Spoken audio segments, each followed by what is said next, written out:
नमस्ते मित्रों, मैं एस सारस्वत। दोस्तों, मेरा यह वीडियो थोड़ा सा लंबा ज़रूर है, पर अगर आप इसे पूरा सुनेंगे तो निश्चित ही आपको कुछ नया बताने का मेरा प्रयास सफल होगा। दोस्तों, इस्लाम के अनुसार अल्लाह ने पूरी कायनात मुसलमानों के लिए बनाई है, इसलिए ये हमेशा हमारा हक चिल्लाते हैं। मतलब चाँद पर अपनी मेहनत से जाए काफिर, पर ये उस पर भी अपना हक यहीं बैठे बैठे कथित रूहानी किताब खोलकर जता देते हैं। ऐसे में हम जिन्हें इनकी चालबाजियाँ कह रहे हैं वह दरअसल में इनकी दीन के अनुसार इनका हक लेना है। ऐसे में इनसे किसी शर्म या इनकी गलती के एहसास की उम्मीद करना व्यर्थ है। भले ये इसको बचाने वाले डॉक्टरों पर ही पत्थर फेंकें, जैसा कि अभी कोरोना के मामले में देश भर के बहुत से मुस्लिम बहुल इलाकों से इनके वीडियो सामने आ रहे हैं, जबकि एक भी हिंदू बहुल स्थान से किसी मेडिकल स्टाफ को कोई पत्थर नहीं मारा गया। बीमार होने पर इंसान स्वयं अस्पताल जाता है, पर जानवरों को ज़बरदस्ती हाँक कर अस्पताल ले जाना पड़ता है। अब आप स्वयं देख लीजिए, ये तबलीग की जमात वाले बल्कि लगभग सभी मुसलमान किस कैटेगरी में आते हैं।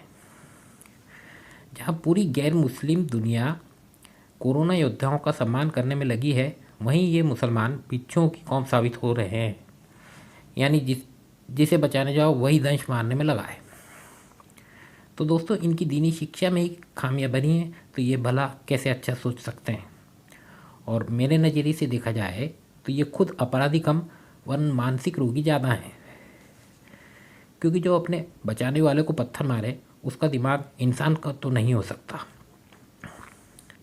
ये मुसलमान एक ऐसे वायरस से ग्रसित हैं जो धरती पर इन्हें लगभग हर नज़रिए से पिछड़ा और दकियानूसी बनाए हुए है, और जन्नत, जहन्नुम, हूर, कयामत जैसी फैंटेसी दिखाकर अपने दारुल इस्लाम के उद्देश्य के लिए इन्हें आखिर में फ़ियादीन बनने तक के लिए मजबूर कर इनके बीवी बच्चों तक को यतीम कर देता है। मतलब कुल मिलाकर ये न जियो न जीने दो की इस्लामिक थ्योरी पर चल रहे हैं। दोस्तों, आपने हमेशा मुसलमानों को देखा होगा बातों को गोल गोल घुमाते हुए या अपनी एक ही रटी रटाई बात को बार बार दोहराते हुए। पर अगर आप ध्यान दें तो इनकी ऐसी हर बात में छुपी चालबाजी आप स्वयं पकड़ सकते हैं। तो दोस्तों, इनकी चालबाजी 6 चालबाजियाँ मैंने पहले पार्ट में बताई थी।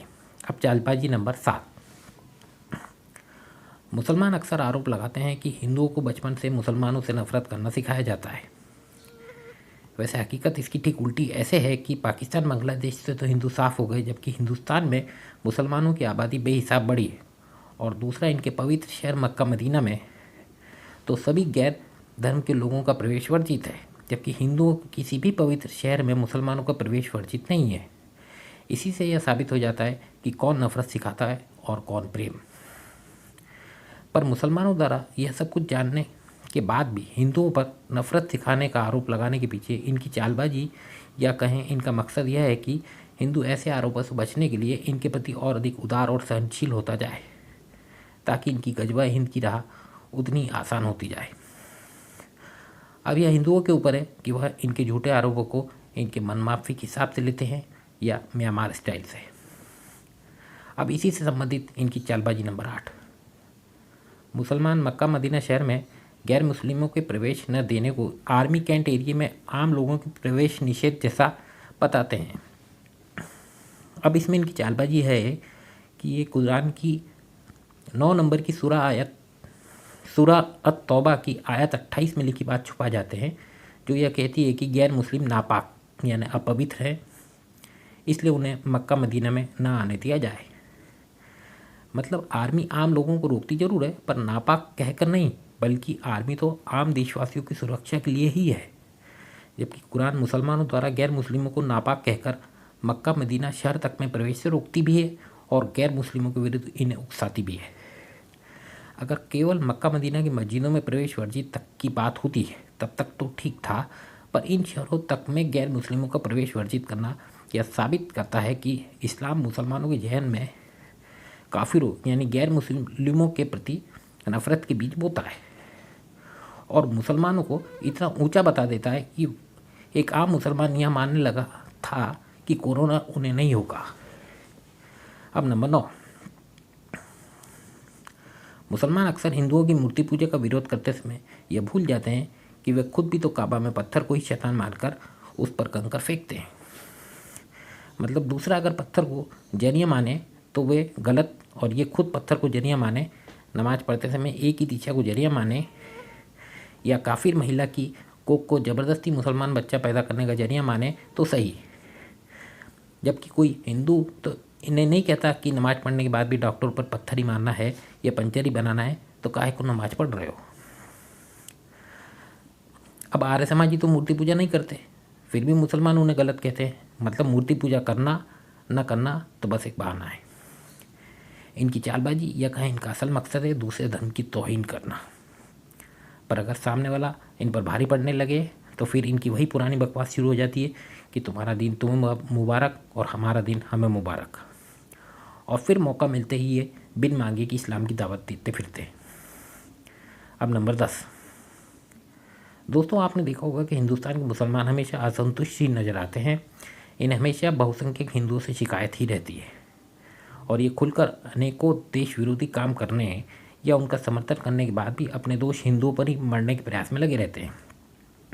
अब इसमें इनकी चालबाजी यह है कि ये जानते हैं कि हिंदू समाज एक सभ्यता, मर्यादा, संस्कार और सहनशीलता वाला समाज है, इसलिए मुस्लिमों की शिकायतों का निवारण करने का प्रयास करने में इनके गजवा हिंद का ही मार्ग प्रशस्त करेंगे।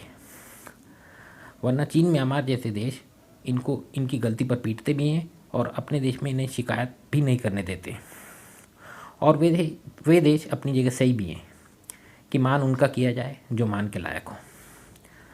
अब निर्णय हिंदुओं को करना है कि सहनशीलता की सीमा क्या रखी जाए। नंबर 11। इस्लाम सही अर्थों में कोई शांति का मजहब नहीं, बल्कि अल्लाह के प्रति आत्मसमर्पण एवं आज्ञा पालन मतलब सरेंडर और सबमिशन का मजहब है, जिसमें धर्मनिरपेक्षता यानी सेकुलरिज्म शब्द का कोई स्थान नहीं है। और इसे कट्टर इस्लामिक देशों में आमतौर पर देखा समझा जा सकता है। पर हमारे देश के मुसलमानों की चालबाजी ये है कि ये न चाहते हुए भी धर्मनिरपेक्ष शब्द का सहारा केवल अपने तत्कालीन स्वार्थ के लिए लेते हैं। वरना दारुल इस्लाम की अवधारणा वाले लोगों का धर्मनिरपेक्ष होना कैसे संभव है। अब इनकी चालबाजी नंबर 12। ये कहते हैं कि जिहाद तो अपने आप की बुराइयों से लड़ना है। जी हाँ, एक हद तक तो यह सही है, क्योंकि जिहाद अल अकबर तो यही कहता है। पर अब इसमें इनकी चालबाजी यह है कि यह जिहाद अल असगर को छुपा जाते हैं, जो गैर मुस्लिमों से किया जाने वाला जिहाद यानी जंग है, जिसके तहत अल्लाह ने इनके हर वह काम वैध बना दिए जिसे हम अपराध या गुनाह मानते हैं। इसलिए इन जिहादियों के मन में कोई डर, संकोच या अपराध का भाव जेल जाने के बाद भी नहीं होता। इसी जिहाद अल असगर के तहत बहुत से इस्लामी देश बने और कश्मीरी हिंदुओं को भी बिना जंग के मारा और भगाया गया। पाकिस्तान, बांग्लादेश में अल्पसंख्यक हिंदुओं ने वहाँ के मुसलमानों से कौन सी जंग करी जो ये उनकी संपत्तियाँ हड़प गए।